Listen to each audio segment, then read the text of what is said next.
बोलिए श्री गणेश भगवान की जय। बोलिए श्री कृष्ण कन्हैया लाल की जय। बोलिए राजा रामचंद्र दरबार की जय। बोलिए श्री लक्ष्मी नारायण भगवान की जय। बोलिए उमापति महादेव की जय। बोलिए अम्बे मात की जय। बोले हनुमान जी स्वामी महाराज की जय। जय श्री कृष्णा। मेरे प्यारे दोस्तों, आज हम श्रीमद् भागवत कथा का प्रथम स्कंद अथम 9वां अध्याय का कथा सुनाएंगे। आप लोग कैसे हैं? मैं भगवान से प्रार्थना करता हूँ कि आप सभी लोग सकुशल हों।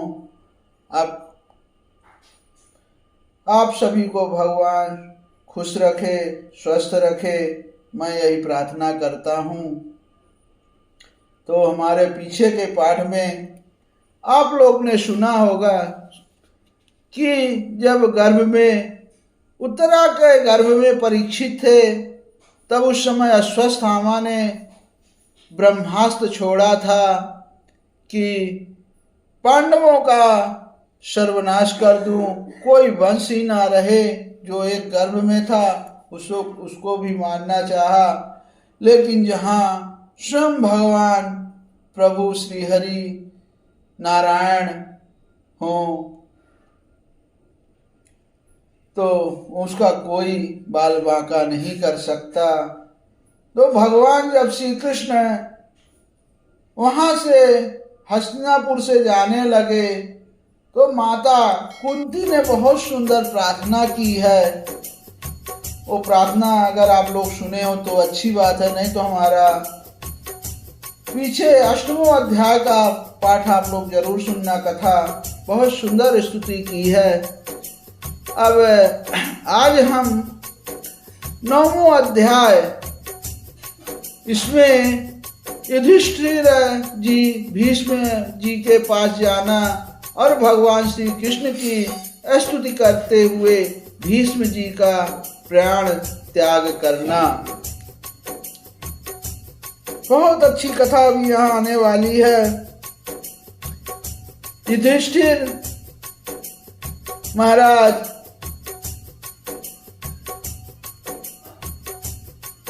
भीष्म पितामह से मिलने जा रहे हैं। रणभूमि पर वो सरसैया पर पड़े हुए हैं। तो उनके साथ अभी भगवान श्री कृष्ण तो जा ही रहे हैं, और उनके साथ कौन कौन जा रहे हैं और उनसे कैसी स्तुति की भीष्म पितामह जी ने भगवान श्री कृष्ण का, वो उसके लिए आप लोग ये पाठ जरूर कथा हमारी सुनना। बहुत सुंदर कथा है।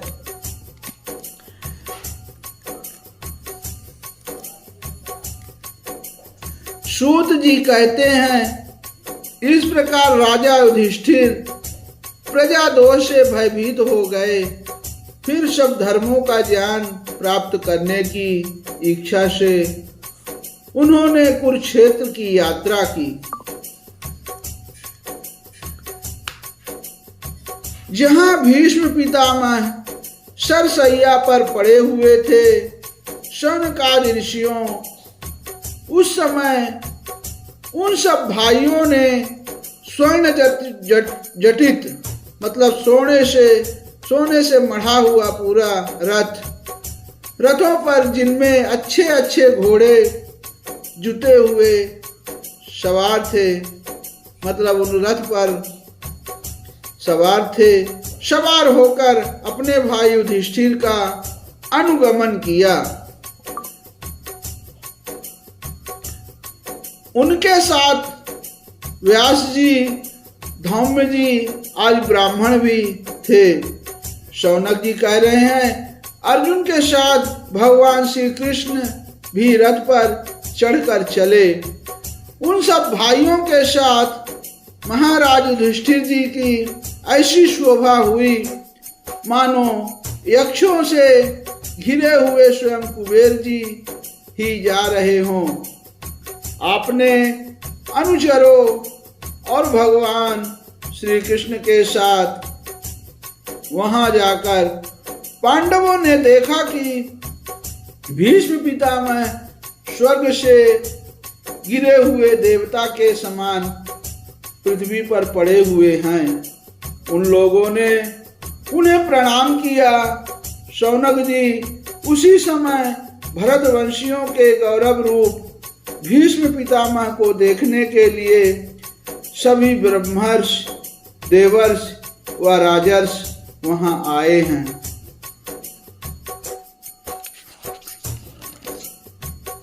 पर्वत नारद धाम में भगवान व्यास, बृहदस्व भारद्वाज शिष्यों के साथ परशुराम जी, वशिष्ठ जी, इंद्रप्रमद, चित्र, ग्रीष्मद, असित, कक्षिवान, गौतम, अत्रि, विश्वामित्र, सुदर्शन तथा और भी सुखदेव आदि शूद्र हृदय महात्मागण एवं शिष्यों के सहित कश्यप, अंगिरा पुत्र बृहस्पति आदि मुनिगण भी वहां पधारे। अब भीष्म पितामह धर्म को और देश काल के विभाग को कहाँ किस समय क्या करना चाहिए उस बात को जानते थे। उन्होंने उन बड़भागी ऋषियों को सम्मिलित हुआ देखकर उनका यथायोग सत्कार किया। अब बेचारे सरसैया में पड़े थे, उनसे जितना हो सका वहीं से यथायोग प्रणाम किया, नमन किया, और कर ही क्या सकते थे। वे भगवान श्री कृष्ण का प्रभाव भी जानते थे, अतः उन्होंने अपनी लीला से मनुष्य का वेश धारण करके वहां बैठे हुए तथा जगदीश्वर के रूप में हृदय में विराजमान भगवान श्री कृष्ण की बाहर तथा भीतर दोनों जगह पूजा की। उन्होंने मन ही मन भगवान श्री कृष्ण को ध्यान किया और मन से ही भगवान कृष्ण के मुखाग्नि की पूजा करते किए। अब पांडव बड़े विनय होकर प्रेम के साथ भीष्म पितामह के पास बैठ गए। उन्हें देखकर भीष्म पितामह की आंखें प्रेम के आंसुओं से भर गई। उन्होंने उनसे कहा, धर्मपुत्रों, हाय हाय, यह बड़े कष्ट और अन्याय की बात है कि तुम लोगों को ब्राह्मण धर्म और भगवान के आश्रित रहने पर भी इतने कष्ट के साथ जीना पड़ा, जिसके तुम कदापि योग्य नहीं थे। अतिरथी पांडु की मृत्यु के समय तुम्हारी अवस्था बहुत छोटी थी। उन दिनों तुम लोगों के लिए कुंती रानी को और साथ साथ तुम्हें भी बार बार बहुत से कष्ट झेलने पड़े। जिस प्रकार बादल वायु के वश में रहते हैं, वैसे ही लोकपालों के सहित सारा संसार काल भगवान के अधीन है। मैं समझता हूँ कि तुम लोगों के जीवन में जो अप्रिय घटनाएं घटित हुई हैं, वे सब उन्हीं की लीला है। नहीं तो जहाँ साक्षात धर्मपुत्र राजा युधिष्ठिर हों, गदाधारी भीमसेन और धनुर्धारी अर्जुन रक्षा का काम कर रहे हों, गांडीव धनुष हो और स्वयं श्री कृष्ण सुहृद हों, भला वहाँ भी विपत्ति की संभावना है। हे काल रूप, श्री कृष्ण कब क्या करना चाहते हैं, इस बात को कभी कोई नहीं जानता। बड़े बड़े ज्ञानी भी इसे जानने की इच्छा करके मोहित हो जाते हैं। युधिष्ठिर, संसार की ये सब घटनाएं ईश्वर इच्छा के अधीन हैं। उसी का अनुसरण करके तुम इस अनाथ प्रजा का पालन करो, क्योंकि अब तुम ही इसके स्वामी और इसके पालन करने में समर्थ हो। हे कृष्ण, साक्षात भगवान है। ये सब के आदि कारण और परम पुरुष नारायण हैं। अपनी माया से लोगों को मोहित करते हुए ये यदुवंशियों में छिपकर लीला कर रहे हैं। इनका प्रभाव अत्यंत गूढ़ एवं रहस्यमय है।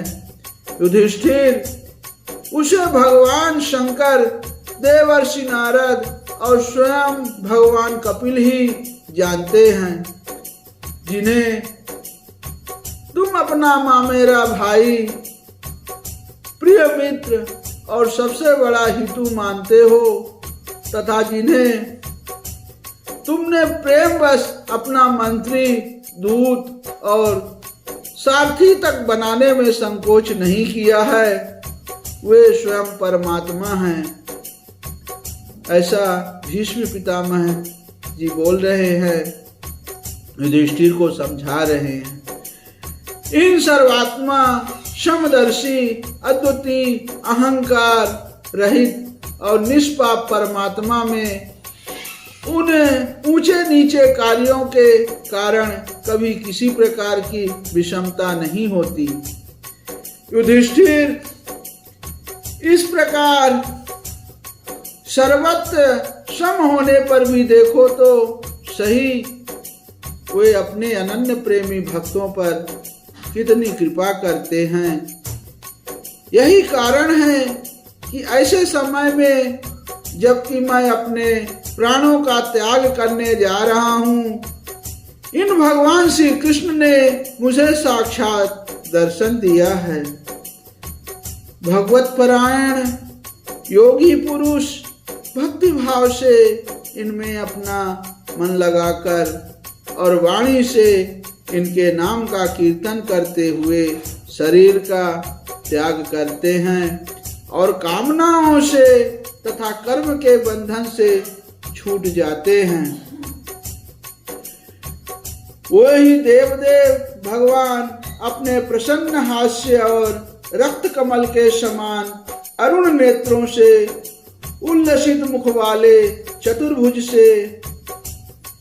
रूप से, जिसका और लोगों को केवल ध्यान में दर्शन होता है, तब तक यही स्थित रहकर प्रतीक्षा करें, जब तक मैं इस शरीर का त्याग ना कर दूं। अब सूत जी कहते हैं कि युधिष्ठिर ने उनकी यह बात सुनकर सरसैया पर सोए हुए भीष्म पितामह से बहुत से ऋषियों के सामने ही नाना प्रकार के धर्मों के संबंध में अनेकों रहस्य पूछे। जय हो।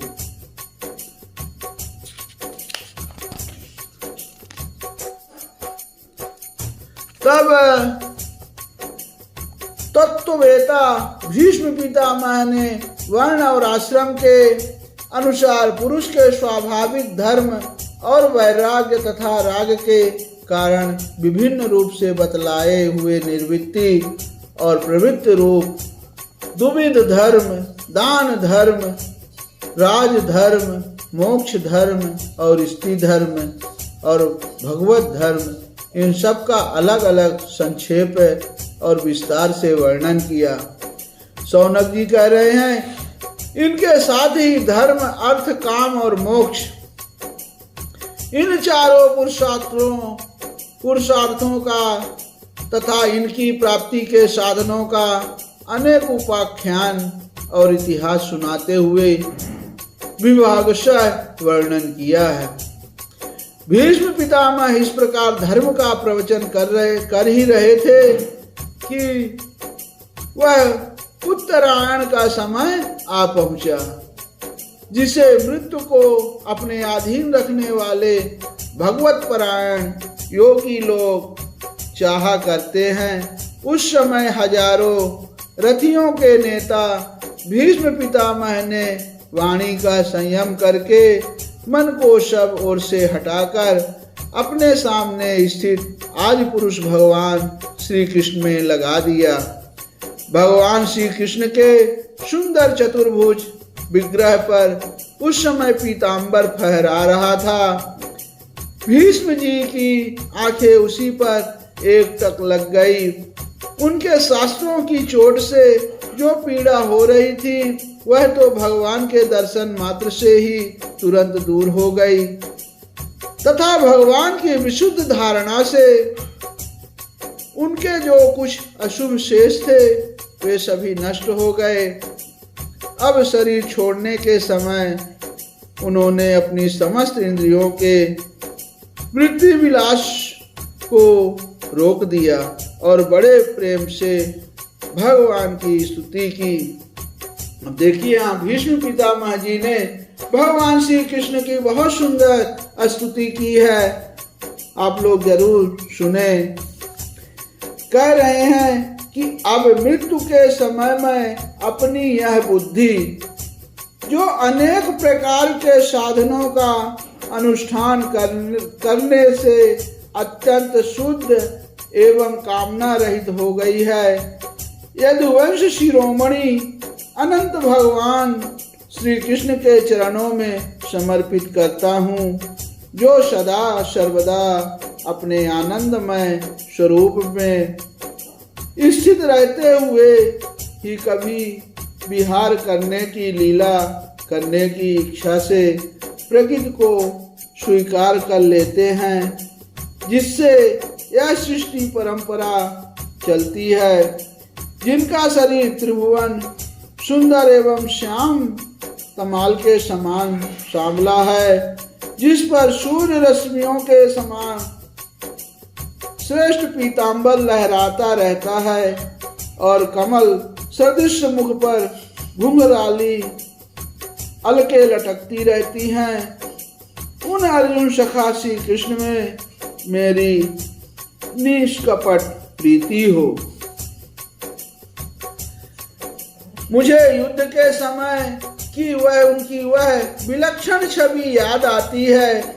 उनके मुख पर लहराते हुए घुंघराले बाल घोड़ों की टाप की धूल से मटमैले हो गए थे और पसीने की छोटी छोटी बूंदें शोभायमान हो रही थी।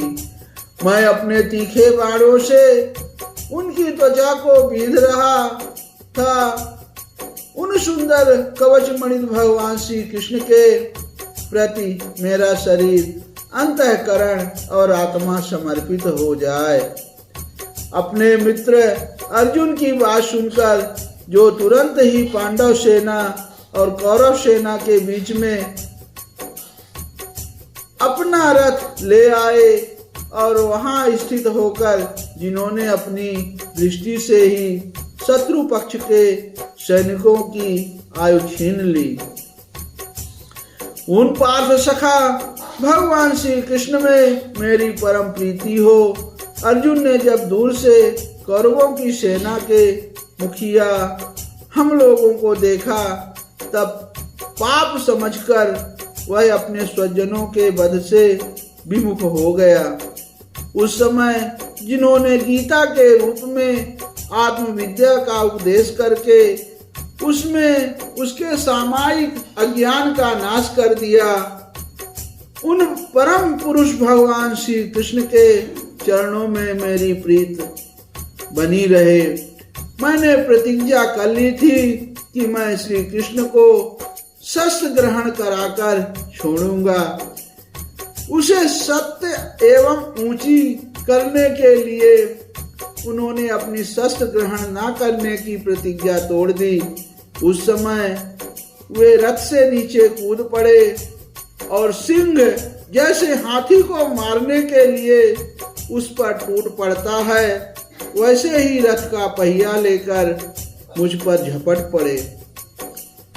उस समय वो इतने वेग से दौड़े कि उनके कंधे का दुपट्टा गिर गया और पृथ्वी कांपने लगी। मुझ आतताई ने तीखे बाण मार मार कर उनके शरीर का कवच तोड़ डाला था, जिससे सारा शरीर लूहलुहान हो रहा था। अर्जुन के रोकने पर भी वे बलपूर्वक मुझे मारने के लिए मेरी ओर दौड़े आ रहे थे। वही भगवान श्री कृष्ण जो ऐसा करते हुए भी मेरी प्रति अनुग्रह और भक्त वत्सलता से परिपूर्ण थे। मेरी एकमात्र गति हो, आश्रय हो। ये भीष्म पितामह जी भगवान श्री कृष्ण की इस तरह स्तुति करने लगे हैं। अब आगे है, अर्जुन के रथ की रक्षा में सावधान। जिन श्री कृष्ण के बाएं हाथ में घोड़ों की राश थी और दाहिने हाथ में चाबुक तथा दोनों की शोभा से उस समय जिनकी अपूर्व छवि बन गई थी तथा महाभारत में युद्ध में मरने वाले वीर जिनकी इस छवि का दर्शन करते रहने के कारण सारूप्य मोक्ष को प्राप्त हो गए, उन्हीं पार्थ सारथी भगवान श्री कृष्ण में मुझे मरणासन की परम प्रीति हो। जिनकी लटकीली सुंदर चाल, भावयुक्त चेष्टाएं, मधुर मुस्कान और प्रेम भरी चितवन से अत्यंत सम्मानित गोपियां रास लीला में उनके अंतर्धान हो जाने पर प्रमोन्माद से मतवाली होकर जिनकी लीलाओं का अनुकरण करके तन्मय हो गई थी, उन्हीं भगवान श्री कृष्ण में मेरा परम प्रेम हो। जिस समय युधिष्ठिर का राजसूय यज्ञ हो रहा था, मुनियों और बड़े बड़े राजाओं से भरी हुई सभा में सबसे पहले सबकी ओर से इन्हीं सबके दर्शनीय भगवान श्री कृष्ण की मेरी आंखों के सामने पूजा हुई थी। वही सबके आत्मा प्रभु आज इस मृत्यु के समय मेरे सामने खड़े हैं। जैसे एक ही सूर्य अनेक आंखों के से अनेक रूपों में दिखते हैं, वैसे ही अजन्मा भगवान श्री कृष्ण अपने ही द्वारा रचित अनेक शरीरधारियों के हृदय में अनेक रूप से जान पड़ते हैं। वास्तव में तो वे एक और सबके हृदय में विराजमान ही हैं। उन्हीं भगवान श्री कृष्ण को मैं भेदभाव भ्रम से रहित होकर प्राप्त हो गया हूँ। सूत जी कहते हैं कि इस प्रकार भीष्म पितामह ने मन वाणी और दृष्टि की वृत्तियों से आत्मस्वरूप भगवान श्री कृष्ण में अपने आप को लीन कर दिया। उनके प्राण वहीं विलीन हो गए और वे शांत हो गए। उन्हें अनंत ब्रह्मा में लीन जानकर सब लोग वैसे ही चुप हो गए जैसे दिन के बीत जाने पर पक्षियों का कलरव शांत हो जाता है। उस समय देवता और मनुष्य नगारे बजाने लगे। साधु स्वभाव के राजा उनकी प्रशंसा करने लगे और आकाश से पुष्पों की वर्षा होने लगी। शौनक जी, युधिष्ठिर ने उनके मृत शरीर की अंत्येष्टि क्रिया कराई और कुछ समय के लिए वे शोकमग्न हो गए। उस समय मुनियों ने बड़े आनंद से भगवान श्री कृष्ण की उनके रहस्यमय नाम ले लेकर स्तुति की। उसके पश्चात अपने हृदयों में को श्री कृष्ण में बनाकर वे अपने अपने आश्रमों को लौट गए। तदंतर भगवान श्री कृष्ण के साथ युधिष्ठिर हस्तिनापुर चले आए और उन्होंने वहां अपने चाचा धृतराष्ट्र और तपस्विनी गांधारी को ढाढ़स बंधाया। फिर धृतराष्ट्र की आज्ञा और भगवान श्री कृष्ण की अनुमति से समर्थ राजा युधिष्ठिर अपने वंश परंपरागत साम्राज्य का धर्म पूर्वक शासन करने लगे। इत श्रीमद्भागवते महापुराणे पारमहंस्यां संहितायां प्रथम स्कंधे युधिष्ठिरराज प्रलंबो नाम नवमो अध्याय समाप्तः। बोले श्री कृष्ण कन्हैया लाल की जय। बोले श्री लक्ष्मी नारायण भगवान की जय।